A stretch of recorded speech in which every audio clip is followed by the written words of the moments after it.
วันตังอภิวาเทมิสวากขาโตภะคะวะตาธัมโมธัมมังนัมสสามิสุปฏิปันโนภะคะวันโตสาวกสังโฆสังฆังนะมามิกราบหนึ่งกราบสองกราบสามกราบนึกถึง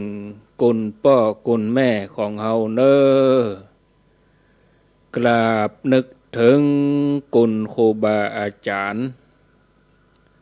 กราบพระเรียบร้อยก้อยขยับขยายนั่งตามสบายนอนฟังก็ได้ตอนนี้ไปเจิญฮับปอนเสียก่อนสัพปิติโยวิวัชชันตุสัพพะโลโกวินัสสันตุมาเตภวัตวันตรายุสุขีทีคายุโกภวะอภิวาทานะสีลิสะนิจจัง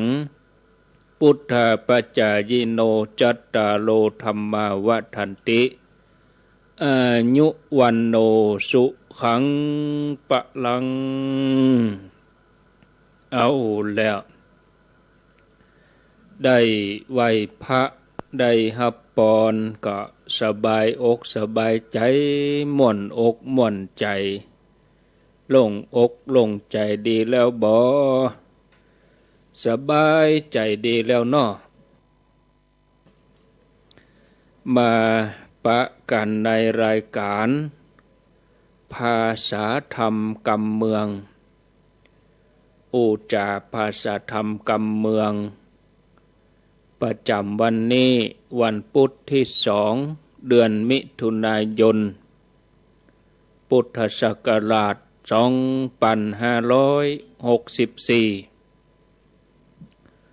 วันนี้เป็นวันเดือนเก้าเหนือแฮม7 ค่ำเดือนเก้าเหนือแฮม7 ค่ำพร่ำว่าเป็นวันพุธต้นเดือน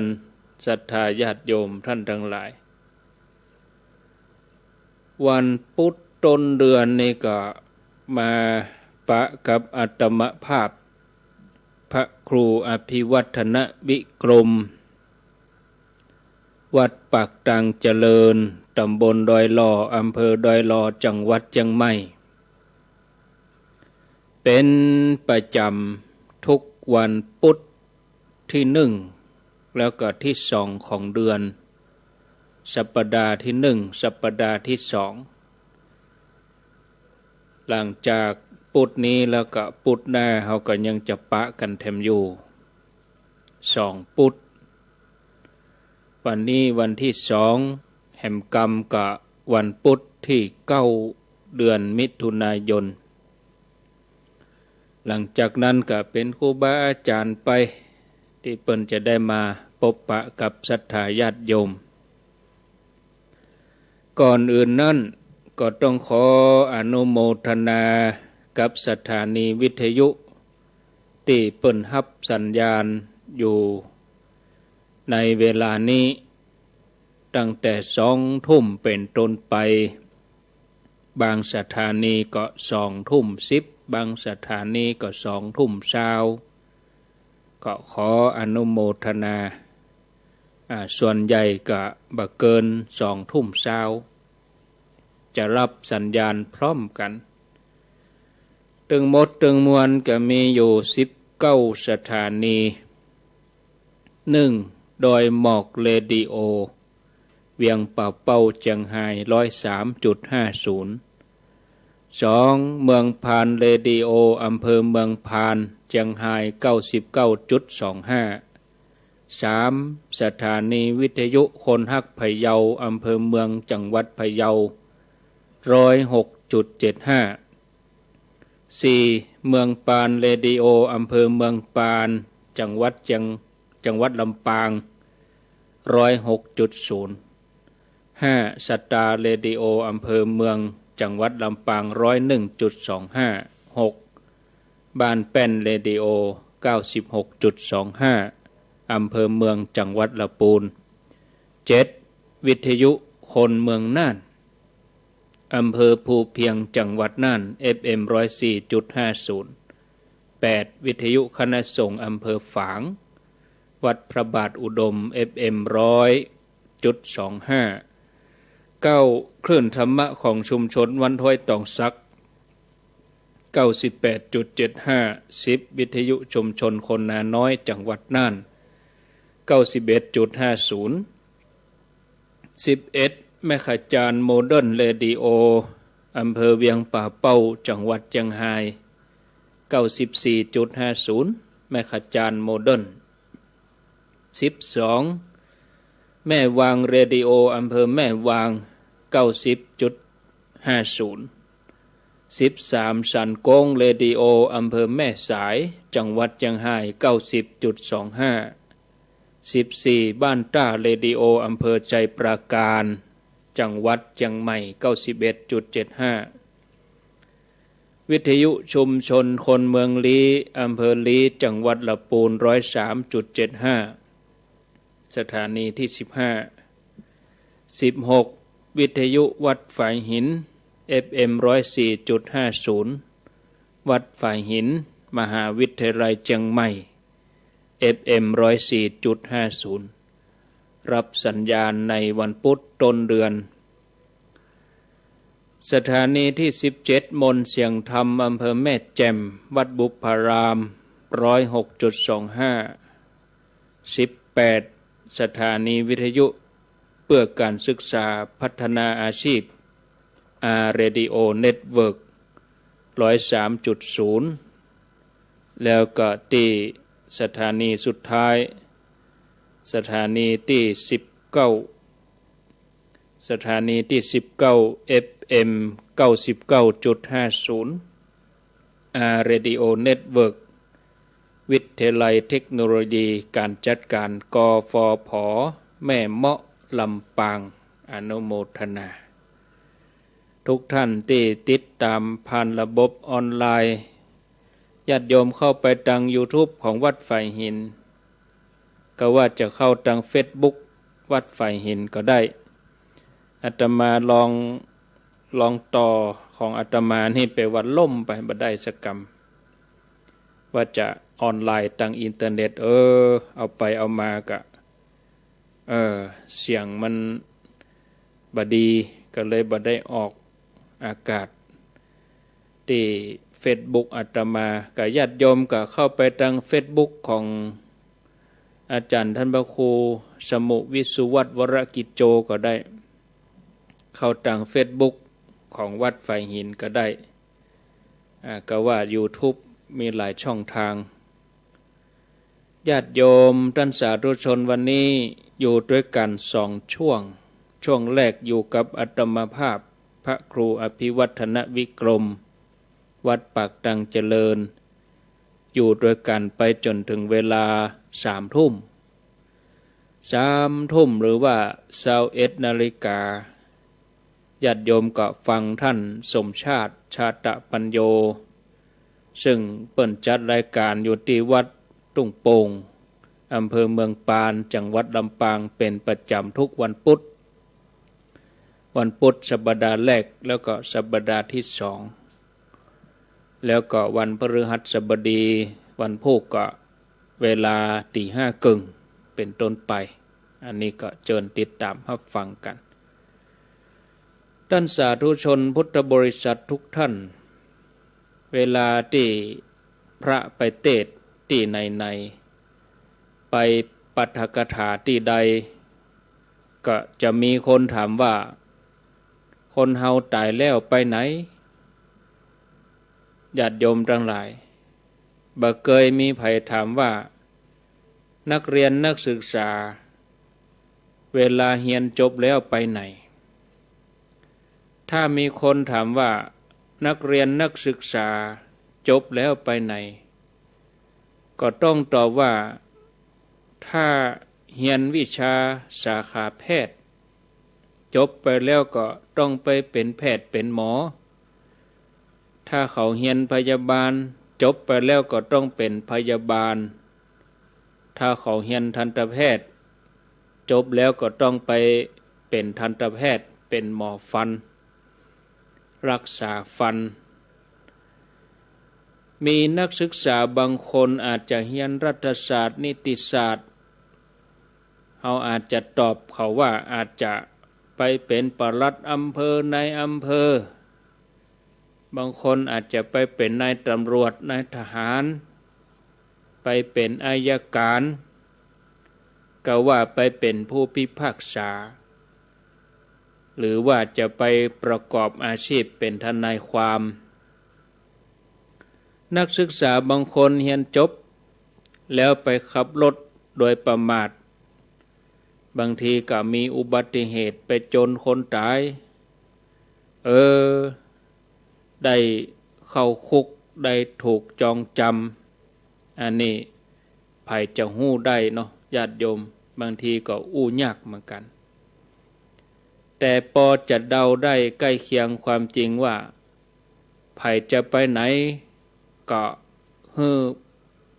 พอที่พฤติกรรมปัจจุบันเขามีพฤติกรรมเน้นไปในทางใดโน้มเอียงไปในทางใดก็เดาว่าเขาจะต้องไปอย่างนั้นส่วนคนตายแล้วจะไปไหนก็ดูที่สภาพจิตเหมือนเฮาเอาแมงงนหรือว่าแมลงวันกับผึ้งเอามาใส่ขวดใส่โหลไว้แม้มันจะเป็นสัตว์ปีกในตระกูลเดียวกันแต่นิสัยมันบ่เหมือนกันแมงงนหรือว่าแมลงวันมันก็ชอบกลิ่นสกปรกส่วนผึ้งก็ชอบกลิ่น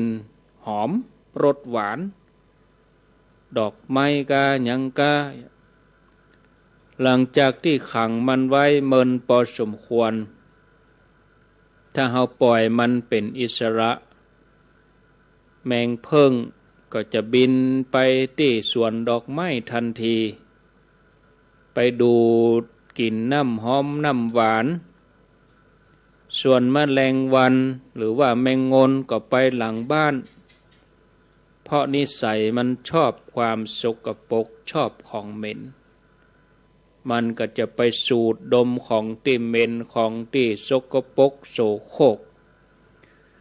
คนเฮาก็อย่างเดียวกันญาติโยม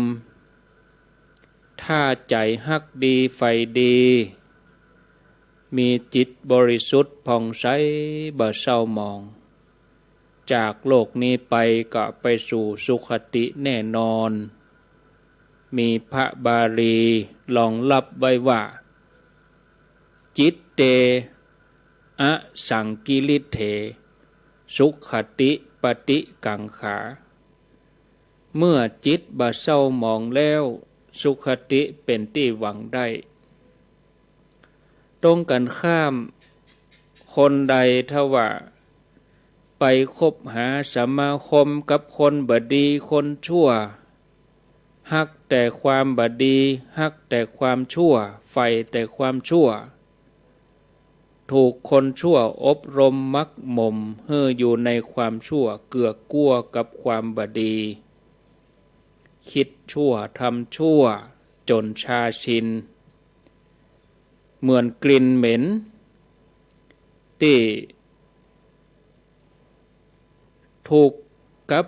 หูดังสับเปลือจิตใจของเขาก็เศร้าหมองสกปรกโสมมเหมือนแมลงวัน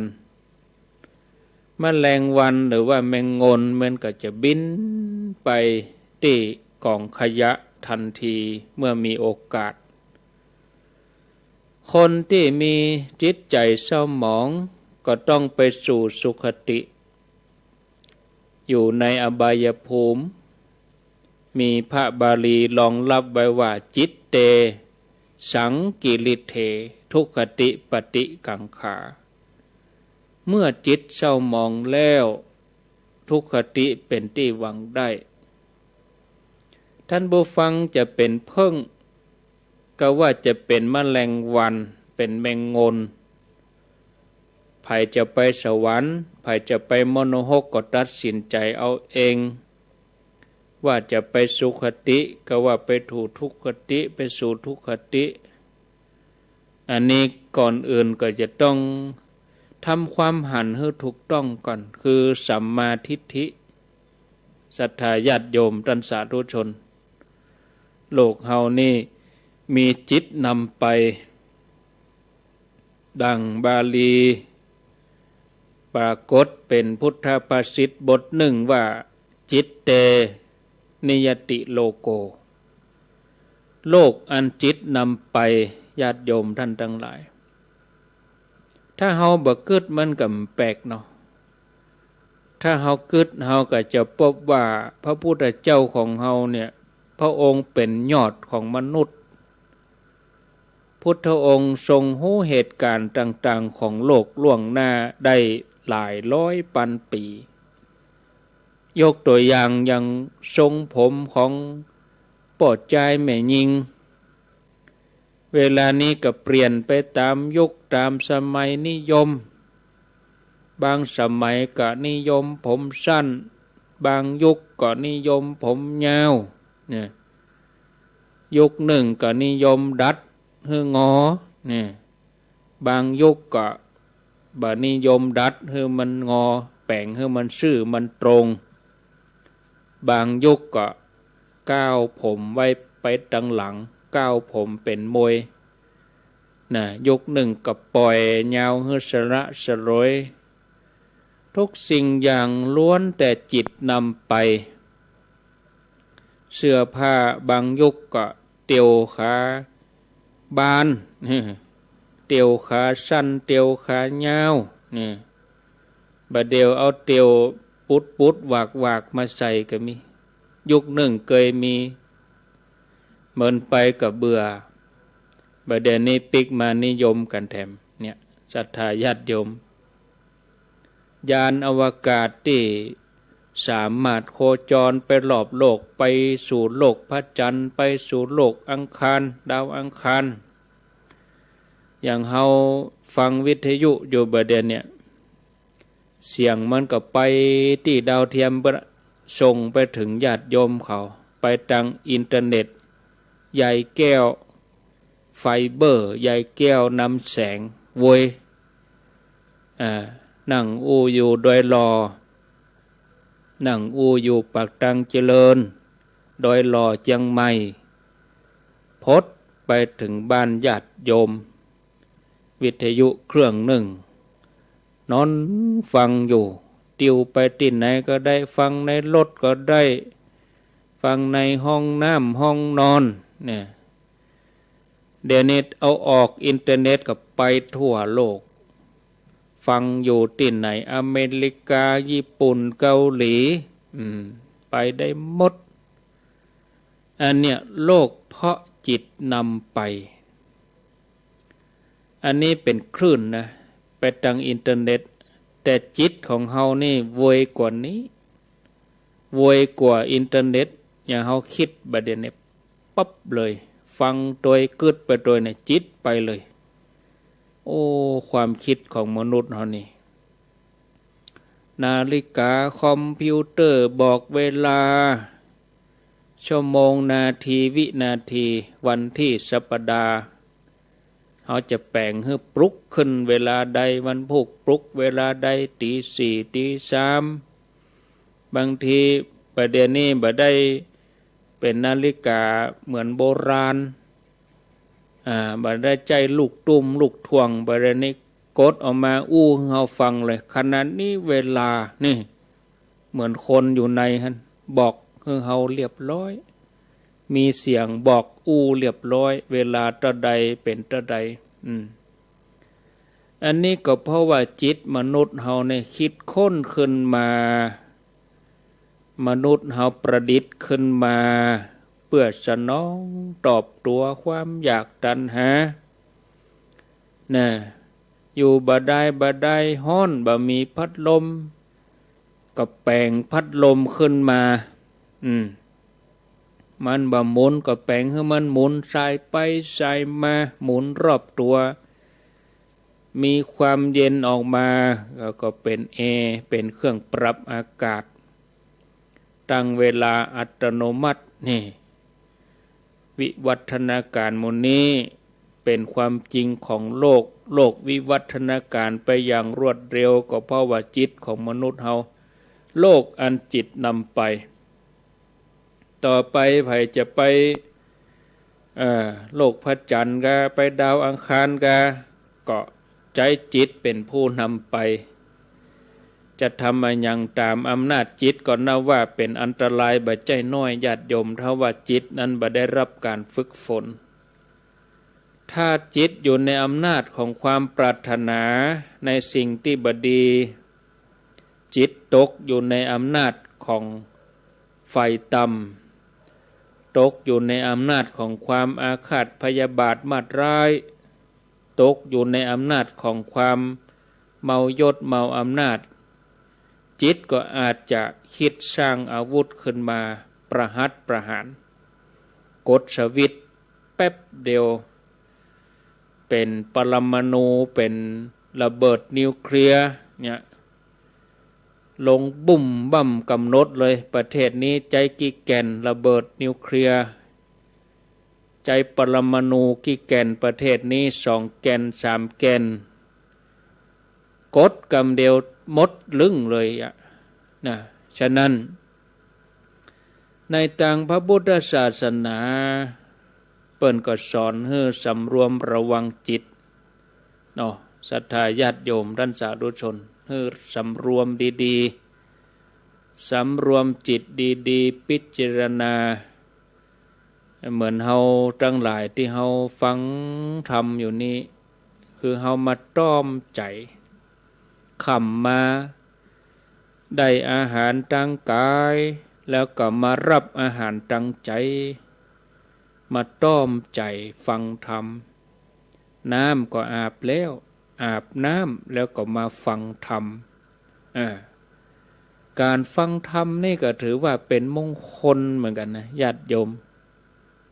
อย่าให้เกิดปัญญานำไปสู่ความหลุดพ้นจากกิเลสอาสวะอย่าให้ได้ยินได้ฟังสิ่งที่บ่เคยได้ยินได้ฟังเฮาได้ฟังมาแล้วก็ได้ทบทวนความรู้ที่ได้ฟังมาแล้วก็อย่าให้ใครสงสัยความสงสัยที่มีอยู่ในใจผู้ที่ฟังธรรมเป็นประจำก็จะมีจิตใจผ่องใสเป็นการเพิ่มพูนสัมมาทิฏฐิคือความหันถูกต้องเชื่อในเรื่องกฎแห่งกรรมทำดีได้ดีทำชั่วได้ชั่วเชื่อในเรื่องของบาปบุญคุณโทษแล้วก็มีความพยายามมีกำลังใจที่จะได้ประกอบความดีละเว้นจากอกุศลพุทธองค์ทรงตรัสไว้เหมือนกันว่ากาเลนะธรรมัสสวนังเอตัมมังคลมุตตมังการฟังธรรมตามการเป็นมงคลสูงสุดยังเมื่อเดียวเนี่ยญาติโยมมันเหมาะเวลามันเหมาะดีค่ำมาแล้วกินข้าวแล้วอาบน้ำแล้วก็มานอนฟังธรรมมันเหมาะดีได้ประโยชน์นอกจากนี้ผู้ฮู้ก็อู้ถึงอานิสงส์การฟังธรรมว่าบุคคลใดได้ฟังพระสัทธรรมในพระศาสนาของพระสัมมาสัมพุทธเจ้า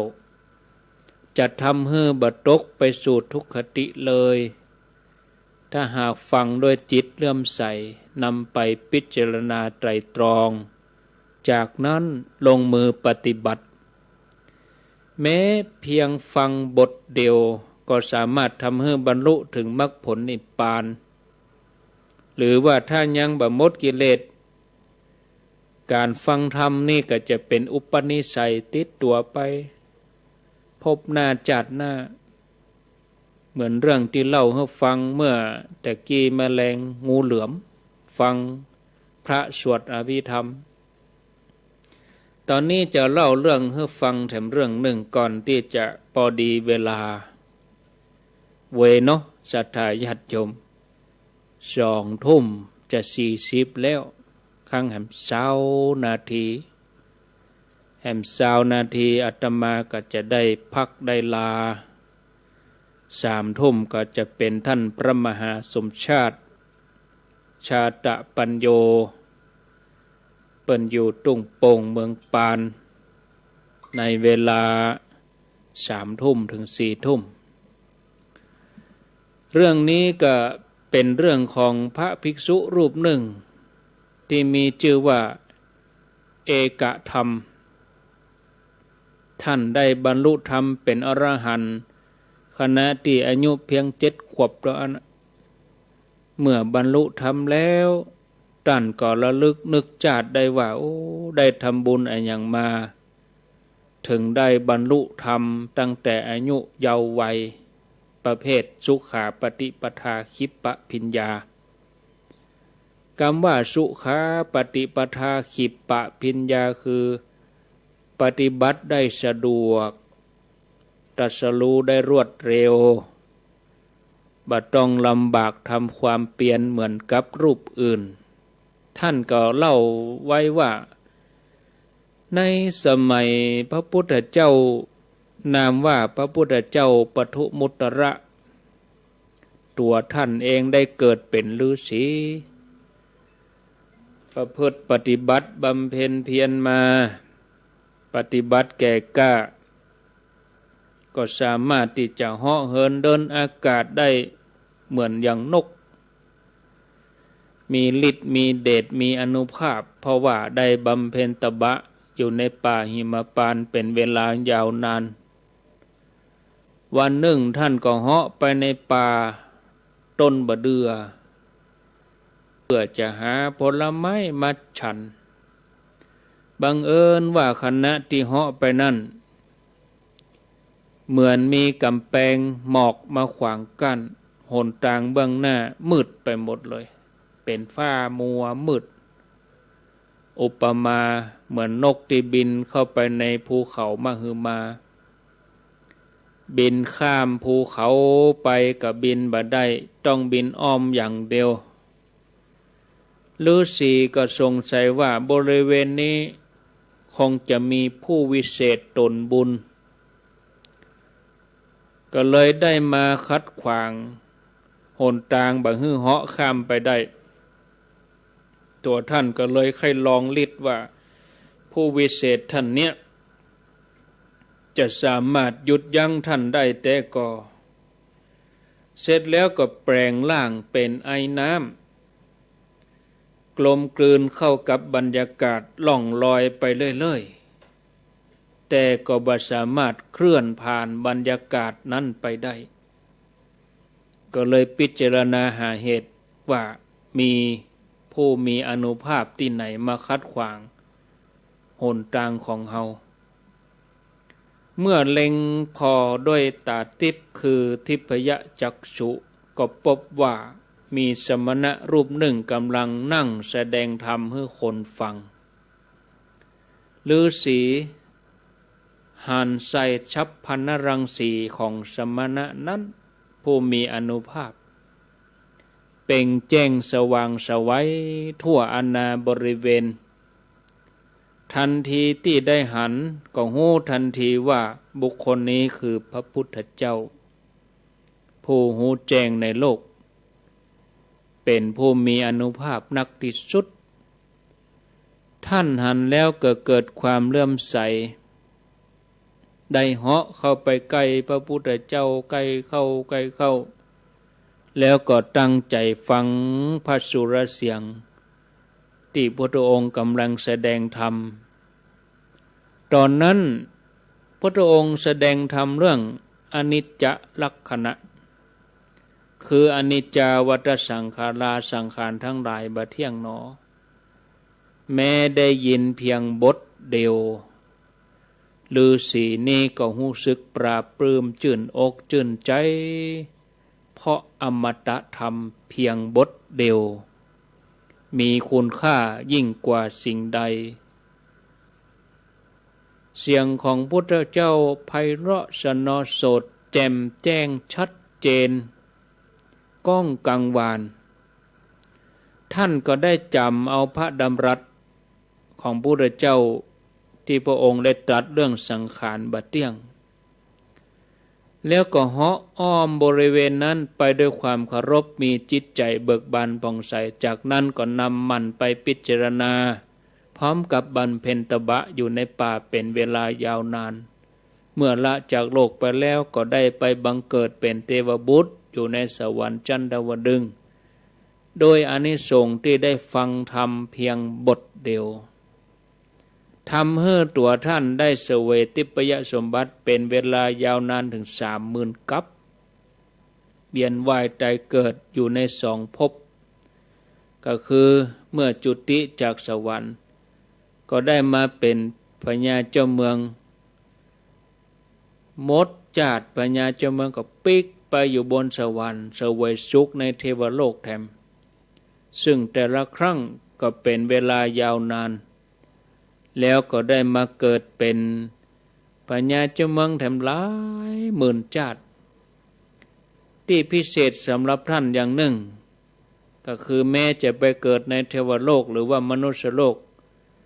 ตัวท่านเองก็สามารถจำบทหนึ่งคืออนิจจาวัฏสังขาราจำได้เป็นอย่างดีไปเกิดเป็นยังจัดได้ก็จำอนิจจาวัฏสังขาราบ่ลืมเลือนบ่จางหายไปจากใจอย่าให้ท่านเป็นผู้บ่ประมาทในการดำเนินชีวิตบ่กองมาถึงพบชาติสุดท้ายได้มาเกิดเป็นลูกมหาเศรษฐีอายุ7 ขวบป่อได้นิมนต์พระมาเทศน์ที่บ้านลูกบ่าวอายุ7 ขวบก็ฟังธรรมไปด้วยบ่กองพระเทศน์ไปถึงบทว่าอนิจจาวัฏสังขาราสัญญาเก่าเกิดขึ้นทำให้เข้าใจแจ่มแจ้งในพระสัทธรรมสังขารมีความเกิดขึ้นตั้งอยู่ดับไปเป็นธรรมดาการเข้าไปสงบระงับสังขารเหล่านั้นทำให้เกิดสุขในที่สุดบรรลุอรหันต์ทันทีเมื่อพระเทศน์จบเป่งแจ้งเลยอันนี้เป็นความมหัศจรรย์ละอ่อน7 ขวบฟังธรรมเพียงบทเดียวเพียงว่าอนิจจาวัฏสังขาราในเวลาเพียงบักกี่นาทีแต่ของเก่าเป็นเพราะของเก่าที่เปิ้นสั่งสมมาจากการได้ฟังมันนักสะสมไว้นักก็เลยครบถ้วนสมบูรณ์เหตุที่ทำให้ท่านบรรลุธรรมได้อย่างสะดวกสบายแล้วก็บรรลุธรรมได้ง่ายอันนี้ก็เพราะอานิสงส์ที่เกิดจากการได้ฟังธรรมอานิสงส์จากการปฏิบัติธรรมการฟังธรรมยังเป็นบุญยิ่งใหญ่ที่จะทำให้เราเป็นผู้มีปัญญาสว่างไสวได้เข้าใจถึงเรื่องบาปบุญคุณโทษซึ่งเป็นสิ่งสำคัญจะนำให้ชีวิตของเราเนี่ยโดยถูกต้องปลอดภัยท่ามกลางวัฏสงสารที่ยาวไกลนะศรัทธาญาติโยมท่านทั้งหลายพอเวลาแล้วก็ปรโนสำหรับอาตมาเนาะเว้ยเห็นนี่ญาติโยม20:47 นาทีเว้ยแต่ท่านสมชาติก็ยังพอก่อนหน้าอีกนะท่านมีงานขาวดำในหมู่บ้านก็เดี๋ยวถ้า3 ทุ่มถ้าท่านมาก็ถวายเวลาถ้าท่านมาอาตมาก็จะต่อเนาะศรัทธาญาติโยมเอาต่อไปนี้ญาติโยมจะสนทนาอุจจากะต่างได้เช็คสัญญาณไปตัวฟังจากที่ไหนตั้งใดคลื่นไหนยังอยู่ที่ไหนตั้งใดเนาะรายงานตัวโทรมาก็บอกว่าชื่ออันยังตำบลอำเภอจังหวัดฟังจากสถานีใดอีกก็เอาละในช่วงเวลานี้นะช่วงแรกนี้นะหมายเลขที่จะโทรหากันก็คือหมายเลข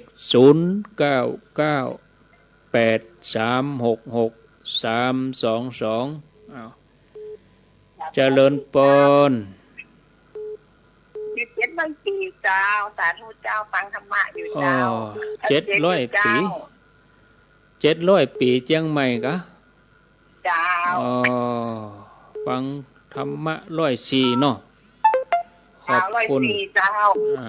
สาธุโทรไปถามท่านว่าเวลานั่งสมาธิเจ้าเราอันมันสั่นบ่ยุบจะทำยังไงจะถึงจะได้ทันจุดตรงนี้ได้อ่ะเจ้ากำหนดเนอะกำหนดหูหนออันนี้เป็นปีติอย่างหนึ่งเนอะ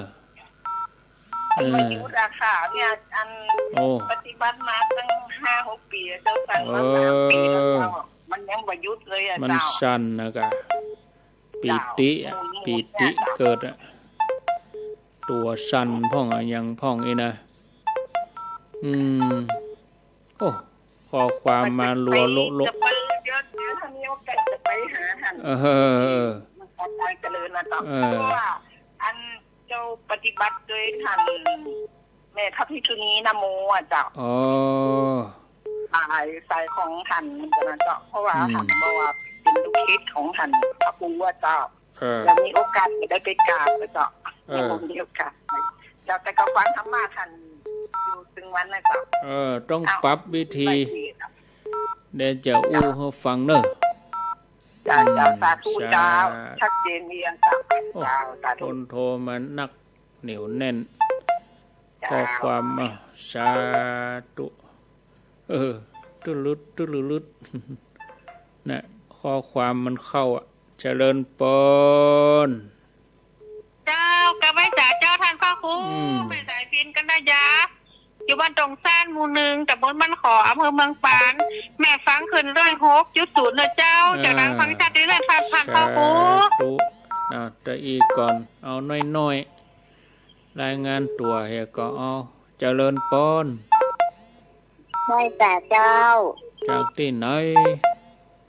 เจ้าอยู่จำตองขวงเปาเจ้าจำตองขวงเปาเจ้าแม่บัวขี้เจ้าแม่บัวขี้โชคดีสายต่อไปเจริญปนกับภาษาเจ้าอยู่ที่ไหนไม่ชีจันการสะพานบ้านห้วยโจมตำบลคีรีหลวงอำเภอแม่สวยจังหวัดเชียงรายเจ้าแม่สวยเชียงรายเจ้าอนุโมทนาเจ้าฟังดอยหมอกแน่นอนนี่เจริญปนครับผมรายงานตัวทางกำลังฟังอยู่ครับอยู่ไหนอยู่ไหนครับอยู่แม่มาหนองบัวฝางเลยครับฝางเนาะหนองบัวฝางโมทนาเจริญปนติดแล้วราชการเจ้ามาจับแต่ยายพรรองวัวแดงสันกำแพงก็ได้เงินไวๆนะได้เงินไวๆกดทันทีเขาไปเนี่ยก็เปิดเลยนะเปิดแล้วก็มา8 โมงไปโมทนาเนอะยายพรเปลี่ยนคนอื่นเจริญปอนไปยังเวยก่อน3 ทุ่มไม่ใส่เจ้าท่านพระครูอยู่ที่ไหนอะไรบ้านสะพานงามอำเภอดอกคำไร่จังหวัดพะเยาเจ้า106.75คนทางพะเยาเจ้าจากสันกำแพงพดไปดอกคำไต้บนเนาะเจ้ากำลังฟังอยู่เจ้าโมทนาเป็นกำลังใจให้แม่กับไม่สายจ้าพอไลน์จะได้อยู่ต่อท่านสมชาติเพิ่นส่งข้อความมาบอกละบัดตันว่าเจริญปอนมีงานศพเจริญปอนมาอยู่ต่อถึง3 ทุ่มรับสายแล้วเจริญปอนครับผมท่านพระครูครับห้วยยาใสฟังท่านพระครูกับนวลฟังฟังเมืองลีเนาะแล้วขอทำปัญหาเนี่ยไม่ได้ถามละมันลายเป็นแค่2 ต้นแค่2 พายคือว่าเก่งนะครับใครตอบได้ก็ตอบเนาะครับอะไรยังก็แอมก้ามา แก่งแค่เสา2 ต้นคา2 พายคือว่าแก่งอย่างครับป้าเขาตอบเนาะเขาตอบเอาสายต่อไปจะมีหลายอย่างอันนี้เมืองลี้จากพะเยาไปเมืองลี้เจริญปนไปสาเจ้าฐานพระครูแม่เจกีฬาบ้านจีนอำเภอดอกคำใต้จังหวัดพะเยาฟังชัดเจนดีเด้อจากเมืองลี้ไปดอกคำใต้เนาะพะเยาบ้านปินเจ้าบ้านปินเจ้าบ้านปินดอกคำใต้สาธุเจ้าไว้สาเจ้า0998366322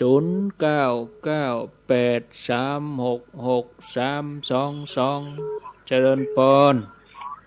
ไว้สาฐานพระครูเจ้าอยู่ที่ไหนจากแม่สลัดแก่สันอำเภอเมืองปานจังหวัดลำปางเจ้าดอกคำใต้พดมาลำปางพังขึ้น106นะเจ้า106ใจซ่อนกะเจ้าอยู่ใจซ่อนเจ้าโมทนาบางสถานีเปิ้นก็ขั้นโฆษณาขั้นชั่วโมงก็มีก่อนจะเข้าชั่วโมงที่2เปิ้นก็ขั้นสปอตเจริญปนเจริญปนเมาอู้อย่างกันเอาสายไม้มาเจริญปนจากที่ไหนมาอู้วางไปสายใหม่มาเต้นเอาแถม5 นาทีเดี๋ยวมาฟังต่อเว้ยชั่วโมงผ่านไปแล้วฮะได้อยู่กันไปแถมชั่วโมงถึง4 ทุ่มเนาะท่านมหาท่านสมชาติบัตรตันว่าเปิ้นติดงานเขาดำเจริญปนเจ้ากาไว้จากเจ้าแม่จันปางยิ้วเวียงปะเป้าแม่จันปางยิ้วเวียงปะเป้าฟังคลื่นอย่างแม่ขจารแม่ขจารโมเดิร์นเนาะ94.5 สาธุสายต่อไปเจริญปนไว้สาเจ้ารายงานตัวฟังอยู่เด้อท่านที่สุดเลยหรอใหญ่อ้วนฟังคลื่นไหนคลื่น96 เจ้า 96.25 เจ้าบ้านเป็นเรดิโอกะทักคืนเจ้าโมทนาเจริญปนไปสาเจ้าค่ะพระอาจารย์อยู่ที่ไหนแม่กองแรงบ่เคยนำเย็นอำเภอเมืองปานจังหวัดลำปางครั้งเย็นเด้อแม่กองแรงกาบุนี้แม่กองแรงกะเจ้ากองแรงเจ้าโชคดีเน้อเจ้าไปสาเจ้าสาธุเมืองปานก็มาพะเยาก็มาเจริญปนเจ้า